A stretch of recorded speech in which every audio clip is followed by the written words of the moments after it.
We needed young people.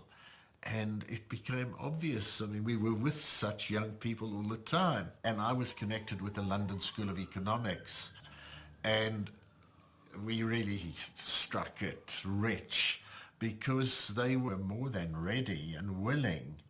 And it was this rich vein of gold that our recruitment was based on. I get angry at injustice. I had a reputation at the time of being, because of my involvement with the LSE, maybe a bit of a Trotskyist. I'd been working with Bob in the Young Communist League, and of all the comrades I'd been working with, he seemed to be the most stable, politically conscious one. And one evening, we were living just off Archway Road, and he said to me, "Oh, we need to talk." I said, "Fine." He said, "Come on, we'll go for a walk."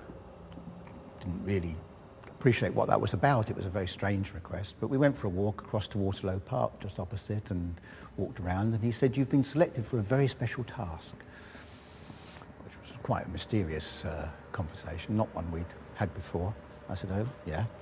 He said, "Yeah, you've been invited to participate in some international solidarity."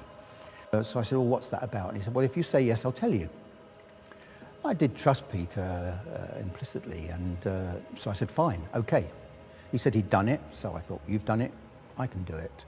At that point, he told me it was to help out in South Africa, and that I'd be introduced to this guy called Ronnie, and he'd tell me more about it. Bob Newland, he recalls everything that was said when I approached him, but I can't remember any of that either.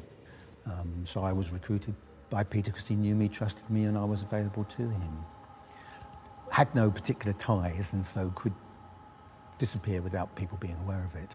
I think we probably first met outside the Dominion Theatre. He was just this great mystery. We had lots of code names for different places, his local, the theatre, other places, and he took me for a walk, and we went somewhere. I've no idea where it was at the time. Anyway, go for a nice walk, sit on a park bench, and just basically say, you know that I'm very involved, and they knew that, and bring it around to the question of how we needed people to act as couriers, to take material into South Africa, and to also get involved in the distribution. Ronnie at that time had the most amazing head of hair, curls, and almost like an afro, and was a very enthusiastic, smiley, energetic sort of a person. And I'm a bit of a jokey guy, and that helps to relax people. As he remains, although he's lost the head of hair, haven't we all? You know, you couldn't talk to Ronnie and not say yes. That remains true today. Once they had agreed and accepted, I would take them through an orientation course about how the South African security system functioned, that the stuff they had taken would be very carefully camouflaged. We would train them, and the weakness of the white regime and their customs immigration people.